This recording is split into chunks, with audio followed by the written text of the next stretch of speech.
అమ్మ ఇప్పుడు ఏదైతే కాంగ్రెస్ గవర్నమెంట్ ఏర్పడి ఒక 12 నెలలు అంటే 11 నెలలు అయింది. డిసెంబర్ వస్తే సంవత్సరం. ఇంకోటి ఏంటంటే ఇదే టైంలో సమగ్ర సర్వే అని కూడా కొత్తగా చేపట్టింది మొన్న. స్టిక్కర్లు వేసిపోవడము, వివరాలు అడగడము. దాంట్లో ఏంటంటే కొంతమంది వ్యతిరేకించారు. ఎట్లా ఇవేం వివరాలు కులం కాకుండా ఇంకేమేమి అడుగుతారు అంటే ఏంది మామూలుగా జనరల్గా మీకు మీకు ఎట్లుంది అభిప్రాయం? అంటే వాళ్ళు ఎంత ఫ్యామిలీ మెంబర్స్ ఎంతమంది ఉన్నారో కనుక్కోవడానికి అని చెప్పి వస్తున్నారు.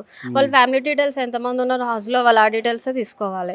కాకపోతే వాళ్ళు మీ ఇంట్లో గ్యాస్ సిలిండర్స్ ఎన్ని ఉన్నాయి, మొబైల్స్ ఎన్ని ఉన్నాయి, బైక్స్ ఎన్ని ఉన్నాయి, మీ ఓన్ ప్రాపర్టీస్ ఏమైనా ఉన్నాయి, ఊర్లో ల్యాండ్స్ ఉన్నాయా, ఇవన్నీ అడుగుతున్నారు. బ్యాంక్ అకౌంట్స్ ఎన్ని ఉన్నాయా అని అవన్నీ నన్ను అయితే అడిగారు. బైకులు cell phone bike cell phone కూడా అడుగుతుంది.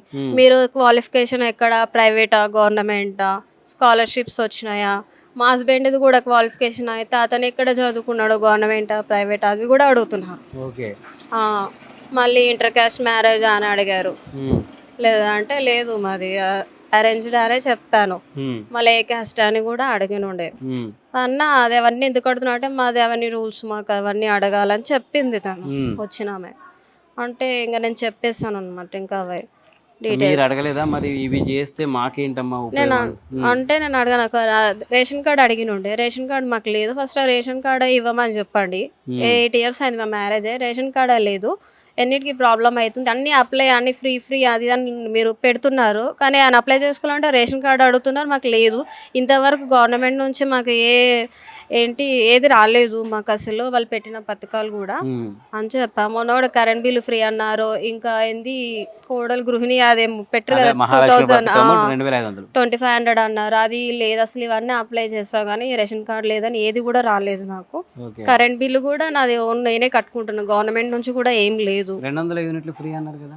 లేదు, నాకేం రావట్లేదు. అన్నీ మేము పర్సనల్గా చేసుకొని కట్టుకోవడమే ఉంది. గవర్నమెంట్ ఒక్క రూపాయి కూడా మాకు ఏ బెనిఫిట్ రాలేదు ఇప్పటి వరకు మా మ్యారేజ్ అయినప్పటి నుంచి. నాకైతే ఇప్పుడు కళ్యాణ లక్ష్మి వచ్చిందా అని అడిగారు, అవి కూడా ఏం రాలేదని చెప్పి. తనైతే ఏం పెట్టలేదు కదా. తులం బంగారం అంటే అవి కూడా ఇస్తామన్నారు. అదే ఏమి రాలేదు అసలు. కొత్తగా అతను వచ్చాక ఇన్ని స్కీమ్స్ అని పెట్టారు కదా, అందులో ఒక్కటి కూడా ఏం అప్రూవల్ అవ్వలేదు. ఓన్లీ ఫ్రీ బస్ వచ్చింది. అతను ఫ్రీ బస్ ఒకటి వచ్చింది, ఏం చేసాం ఫ్రీ బస్ వస్తే అని నేను చెప్పా.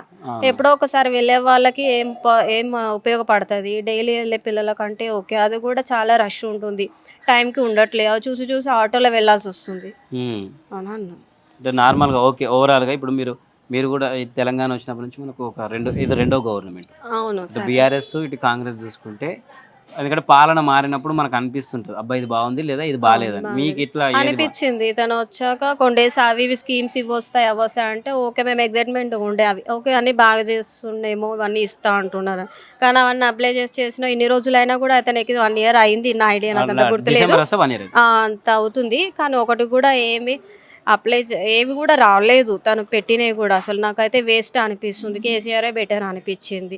జాబ్స్కైనా అతను చాలా ఇస్తుండే, పిల్లలకి చాలా పోస్టింగ్స్ ఉండేవి, స్టడీస్ తరఫున స్కాలర్షిప్స్ వచ్చేవి, కళ్యాణ లక్ష్మి పథకం వచ్చింది, పెన్షన్లు పెంచుతుండే, బాగుండే. మళ్ళా మన సిటీ హైదరాబాద్ ఇదంతా కూడా చాలా డెవలప్మెంట్ కూడా చాలా చేసిండు అతను. ఇతను వచ్చి ఉన్నాయని కూల్చడము, డెవలప్మెంట్ కూడా ఏమి లేదు. ఉన్నా మనం సొంతంగా ఏమైతే వెనుకకేసుకున్నామో అదంతా కూడా అంతా నేను లాగేసుకుంటున్నాడు అక్రమంగా. గవర్నమెంట్కి సంబంధించింది, ఇది అండర్ గవర్నమెంట్ అని చెప్పి మాకు సంబంధించింది ఏదో ట్యాక్స్ లేవు దీనికి కరెక్టు మీరు అట్లా చెప్పి అన్ని లాగేసుకుంటున్నాడు అతను. జాబ్స్ కూడా చాలా ప్రాబ్లం అవుతుంది చాలామంది ఎడ్యుకేషన్ పిల్లలకైతే.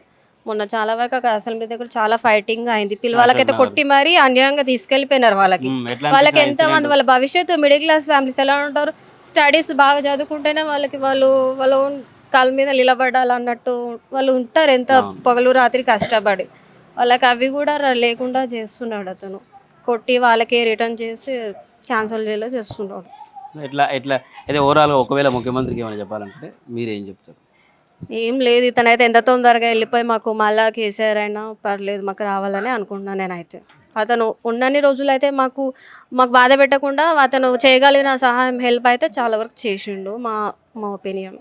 ఇతనైతే ఏం లేదు, ఉల్టా మాది లాగేసుకోవడం, మాకైతే ఇంకా ప్రెజర్ పెట్టడం, ఉల్టా మాకు ఇబ్బందిలో ఉన్నాయి ఇతనితోటి. వేస్ట్ అసలు. ఆ స్కీమ్స్ కూడా ఒక్కటి కూడా రాలేదు. ఇండ్లు ఉన్న వాళ్ళకి కూడా ఇండ్లు వచ్చినాయి. ఇతను ఏమున్నా అతనైనా ఇండ్లు ఇచ్చిండు కేసీఆర్.